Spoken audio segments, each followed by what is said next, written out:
9時をお知らせします。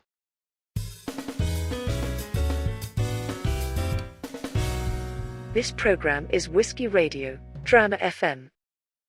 時刻は午後9時を回りました。金曜日の夜のウイスキーラジオドラム FM のお時間です。お相手はナビゲーターのシーカーでお送りします。この番組ではウイスキーニュースをはじめ、バーで見かけたら一度召し上がっていただきたいウイスキーをご紹介していきます。ぜひお酒を飲みながらどうぞ最後までお付き合いください。ウイスキー業界では蒸留所の買収というニュースを耳にすることがあります。ただ買収されること自体が必ずしも悪いことではありません。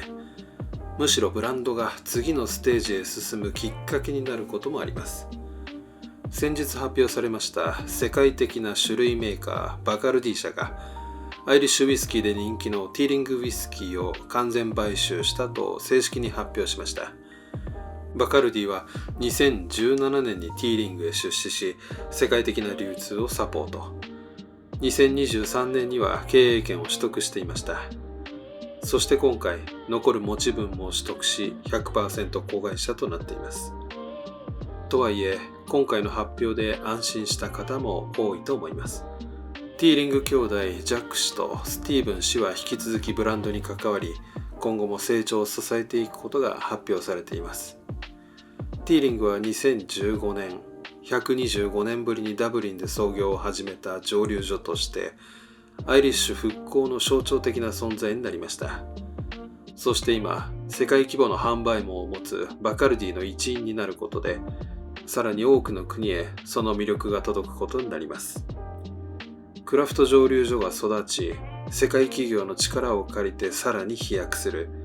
そんな新しい成長モデルがこれからのウイスキー業界ではますます増えていくのかもしれません。今後ティーリングがどんな限定ボトルや新しい挑戦を見せてくれるのか非常に楽しみですね。それでは海外ニュースをお届けしたいと思います。アメリカ・ケンタッキー州のヘブンヒル蒸留所が人気シリーズオールド・フィッツジェラルド・ボトルド・イン・ボンド・デキャンタシリーズの最新作を発表しました。正式名称はオールド・フィッツジェラルド10年ボトルド・イン・ボンド2026年春エディション。発売日は2026年7月を予定しており、アメリカ国内で数量限定販売されます。希望小売価格は149ドル99セントです。このシリーズは毎年春と秋の年2回リリースされるヘブンヒルを代表する限定シリーズです。春はグリーンラベル、秋はブラックラベルを採用し、熟成年数や熟成年が異なる特別仕様となっています。今回春エディションは2016年春に蒸留され、10年熟成された原酒を使用しています。そして注目したいのがボトルド・イン・ボンドという表記です。これは1897年に制定されたアメリカ最古のウイスキー品質保証制度、ボトルド・イン・ボンド法に基づいて作られています。この制度では一つの蒸留所で一人の蒸留責任者のもと、一つの蒸留シーズンに作られた原酒のみを使用し、政府管理の保税倉庫で最低4年以上熟成、アルコール度数 50% でボトリングすることが義務付けられています。このシリーズ最大の魅力は豪華なデキャンタボトルです。1950年代から60年代に販売されていたオールド・フィッツジェラルドの伝統的なボトルデザインを現代に復刻しています。厚みのあるガラスとクラシカルなシルエットはコレクションとしても高い人気を誇ります。ヘブンヒルによると、香りはバタースコッチ、焼きリンゴ、シナモン、クローブ、そしてバニラの甘いアロマ。味わいはキャラメル、蜂蜜、焼いたオーク、ナツメグ、黒胡椒のスパイスが重なり合い、長く心地よい余韻へと続いていきます。オールド・フィッツジェラルドはもともと小麦を副原料に使うウィーテッドバーボンとして知られています。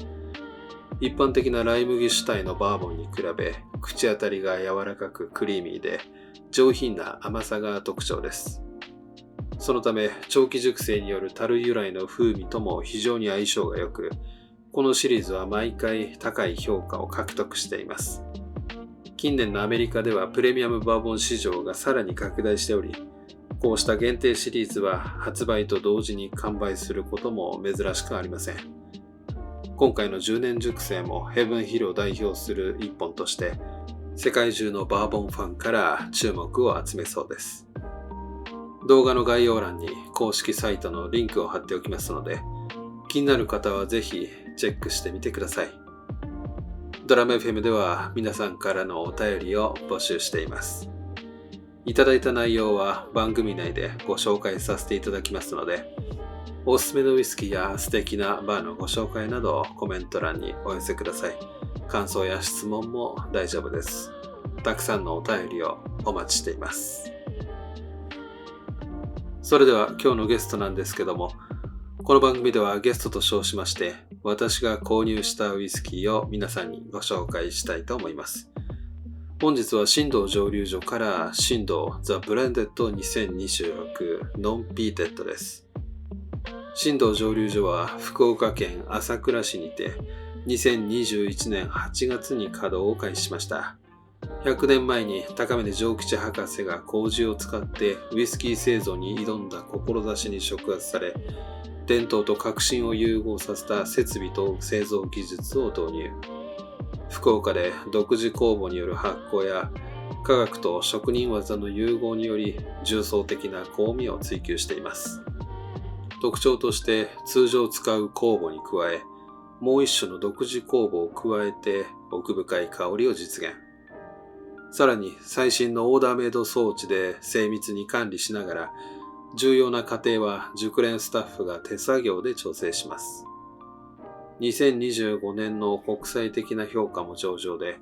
新道ニューボーンシリーズやニューメイなどがワールドウイスキーアワードやインターナショナルワインスピリッツコンペティション、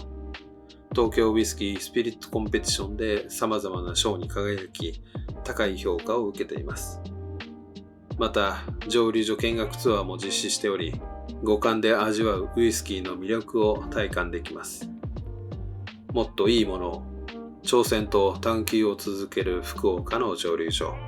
新道ディスティラリー、今後も目が離せません。新道ザ・ブレンデッド2026ノンピーテッドは、蒸留所初となるブレンデッドウイスキーです。グレーンは同社が運営する朝倉蒸留所で製造され、原料となる大麦には地元福岡県朝倉産のはるか2錠を使用しています。はるか2錠は焼酎やビール製造に適した品種として北部九州で生産が推奨されている大麦です。高いアルコール収量も期待できる醸造適性に優れた品種として知られています。熟成にはバーボンダル、ワインダル、水なるダルが使用され、グレーン原種の透き通った味わいと新道モルト原種のミルキーでコクのある長い余韻が重なり合うことで何杯でも飲める親しみやすい日常の一杯に仕上げられています。どんな味がするんでしょうか。ではストレートでいただいてみたいと思います。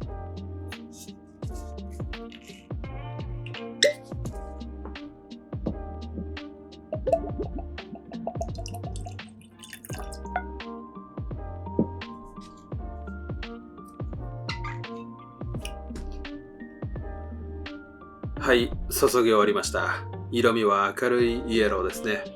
早速香りからいただいてみたいと思います。トップノートは麦とバニラ。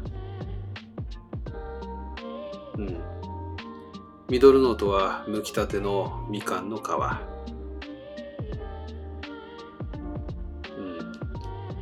ラストノートはマーマレードの香りがします。では味わってみたいと思います。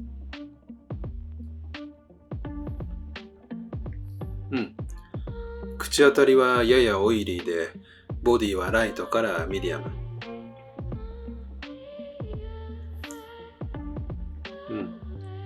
麦の優しい甘みからビターな柑橘。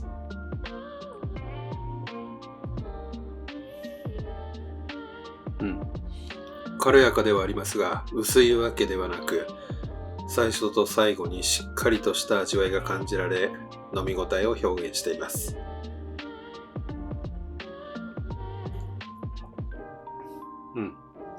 フィニッシュはホワイトペッパーや柔らかいクローブ。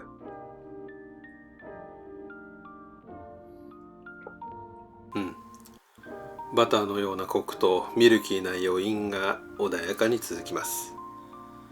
美味しいですね。甘みを抑えて穏やかな苦み、振動らしいミルキーさにコクもあり、バランスの良さが光ります。これならソーダで割っても甘すぎず、飲みやすいハイボールになりそうです。親しみやすい日常の一杯として狙い通りの味になっていると思います。もしバーで見かけることがありましたら、ぜひ召し上がってみてはいかがでしょうか。そろそろお時間となりました。次回のゲストはアバラーギー蒸留所からイノーギュラルリリースをご紹介したいと思います。このラジオが気に入っていただけましたら、コメント、高評価、チャンネル登録をよろしくお願いします。それでは良い週末を。お相手はシーカーでした。